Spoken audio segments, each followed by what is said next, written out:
ಮೊದಲಿಗೆ ಸ್ವಲ್ಪ ಚಕ್ಕೆ, ಲವಂಗ, ಏಲಕ್ಕಿ, ತೇಜ್ಪತ್ತ ಮತ್ತು ಸ್ವಲ್ಪ ಪುದೀನ ಸೊಪ್ಪು, ಕೊತ್ತಂಬರಿ ಸೊಪ್ಪು, ಸ್ವಲ್ಪ ತೆಂಗಿನಕಾಯಿ ತುರಿ, ಶುಂಠಿ, ಬೆಳ್ಳುಳ್ಳಿ ಮತ್ತು ಕಾಯಿ ಮೆಣಸು ಹಾಕಿ ಮಿಕ್ಸಿಯಲ್ಲಿ ರುಬ್ಬಬೇಕು. ನಿಮಗಿಷ್ಟವಾದ ತರಕಾರಿಗಳನ್ನು ಕಟ್ ಮಾಡಿಕೊಂಡಿಡಿ. ಕುಕ್ಕರಿಗೆ ಸ್ವಲ್ಪ ಎಣ್ಣೆ ಹಾಕಿ ಸಾಸಿವೆ ಮತ್ತು ಜೀರಿಗೆಯನ್ನು ಹಾಕಿ ಫ್ರೈ ಮಾಡಬೇಕು. ಜೀರಿಗೆ ಸಾಸಿವೆ ಕಾದ ನಂತರ ಹಚ್ಚಿದ ಈರುಳ್ಳಿಯನ್ನು ಹಾಕಿ,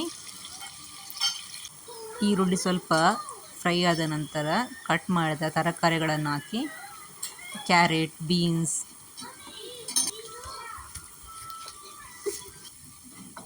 ಈಗ ಬಟಾಟೆಯನ್ನು ಹಾಕಿ ಮಿಕ್ಸ್ ಮಾಡಿ, ಈಗ ಸ್ವಲ್ಪ ಉಪ್ಪು, ಅರಶಿನ ಪುಡಿ ಹಾಕಿ ಮಿಕ್ಸ್ ಮಾಡಿ,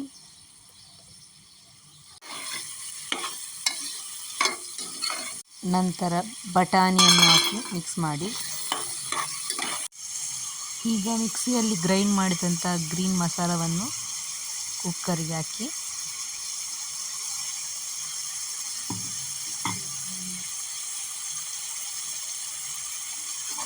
ಮೆಲ್ಲಗೆ ಸ್ವಲ್ಪ ಮಿಕ್ಸ್ ಮಾಡಿ, ತರಕಾರಿಗಳು ಸಣ್ಣ ಉರಿಯಲ್ಲಿ ಸ್ವಲ್ಪ ಬೆಂದ ನಂತರ ತೊಳೆದ ಅಕ್ಕಿಯನ್ನು ಹಾಕಿ, ಒಂದು ವೇಳೆ 1 ಗ್ಲಾಸ್ ಅಕ್ಕಿ ನೀವು ಉಪಯೋಗಿಸಿದರೆ 2 ಗ್ಲಾಸ್ ನೀರನ್ನು ಹಾಕಿಬಿಡಿ.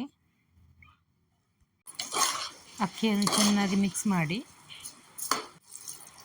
ನೀರು ಹಾಕಿ ಕುಕ್ಕರನ್ನು ಮುಚ್ಚಿ 1 ಅಥವಾ 2 ವಿಸಿಲನ್ನು ಕೊಡಿ. ತಣ್ಣಗಾದ ನಂತರ ಕುಕ್ಕರ್ ಓಪನ್ ಮಾಡಿ ನೋಡಿ, ಘಮಘಮಿಸುವ ಗ್ರೀನ್ ಪಲಾವ್ ತಿನ್ನಲು ರೆಡಿಯಾಗಿದೆ. ತುಂಬಾ ಒಂದು ಟೇಸ್ಟ್ ಆಗುತ್ತೆ, ಯಾಕಂದರೆ ನಾವು ತೆಂಗಿನಕಾಯಿಯನ್ನು ಕೂಡ ಆ್ಯಡ್ ಮಾಡ್ತೇವೆ. ಘಮಘಮಿಸುವ ಗ್ರೀನ್ ಪಲಾವ್ ರೆಡಿ ಫಾರ್